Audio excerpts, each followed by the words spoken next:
이번엔 오늘 사면이 대선에 미칠 영향을 다시 한번 취재 기자와 짚어보겠습니다. 정치부 최승기 기자입니다.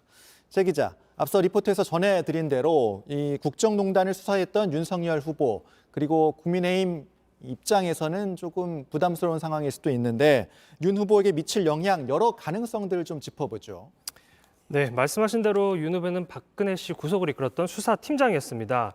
그런데 지금은 또 박 씨가 속했던 야당의 대선 후보기도 합니다. 말 그대로 딜레마 상황에 빠진 겁니다.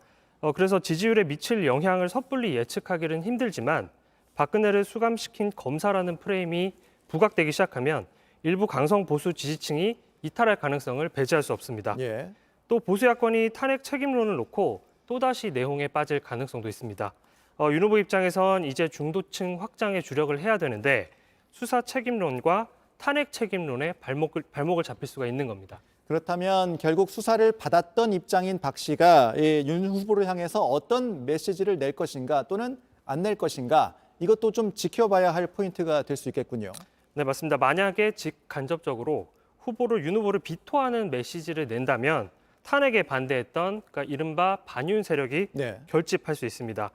이미 조원진 우리공화당 대표는 석방 축하 집회를 열고 있는데 강성 보수 세력이 결집하면 지지층이 분열될 우려도 있습니다. 반면에 정권 교체에 힘을 합쳐야 한다. 이런 메시지를 낸다면 오히려 보수층을 결집하기가 수월해지는 상황입니다.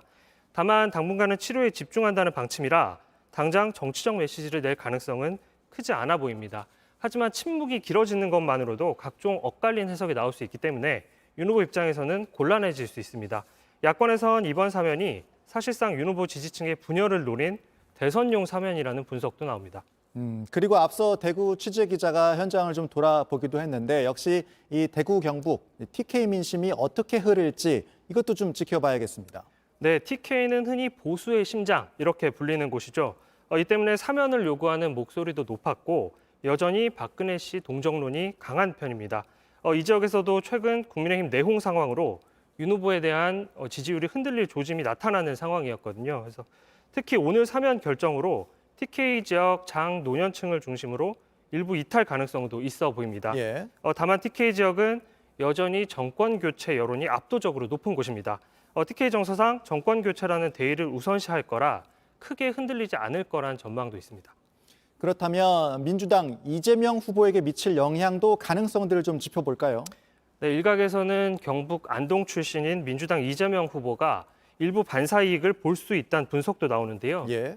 주로 여권에서 나오는 얘기인데 그러니까 이번 사면 결정으로 TK에서 이 후보에 대한 심리적 장벽이 무뎌지는 효과도 기대해 볼 수 있다는 주장입니다. 예. 반면에 사면 결정에 실망한 촛불 시민단체 등에서도 반발이 계속 이어지는 만큼 이들이 돌아설 경우 이 후보에 대한 우호 여론이 일부 조정을 받을 가능성도 있습니다. 알겠습니다. 잘 들었습니다. 최승기 기자였습니다.